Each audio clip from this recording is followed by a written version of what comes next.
Hello, Madam C. Ayan, natanggap na po namin ng binigay po nyo sa amin. Thank you so much, Madam C. Ayan. Ang maganda, Madam C. At saka yun yung plato binigay ni Sis Laina. Thank you so much, Madam C. Happy tambayan. Maraming salamat sa bigay mo sa amin. Ayan.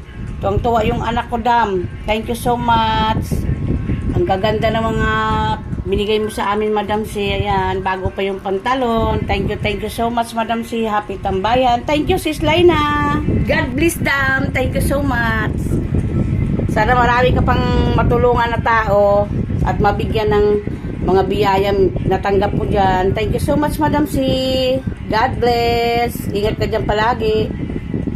Ayan, Sis Laina, natanggap ko na yung ano mo, ayan, pinadala mo dito. Ayan. Thank you so much, Sis Laina. Guys, good evening.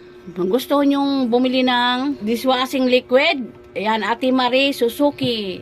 Sa Japan no may-ari nito, guys. Ang nagmamanage po yan dito ay si Sis Laina Biroy dito sa Pilipinas. Pero yung may-ari o niyan, taga Japan, si Ate Marie Suzuki.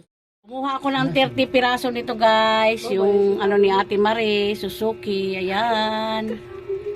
Bagong items yan, guys. Bili na kayo. Ayan, panghugas sa plato nyo. Maganda to.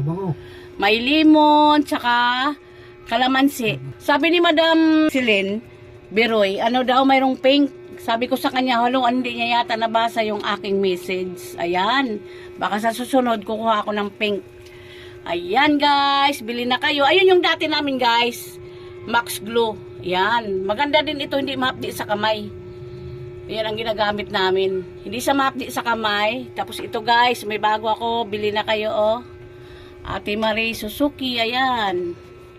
Ang kanyang dishwasher liquid. Ayan, guys, hanggang dyan na lang. Ayan. Para kung gusto nyo magnegosyo, PM lang ho kayo sa akin. God bless sa inyong lahat. Kalamansi, limon,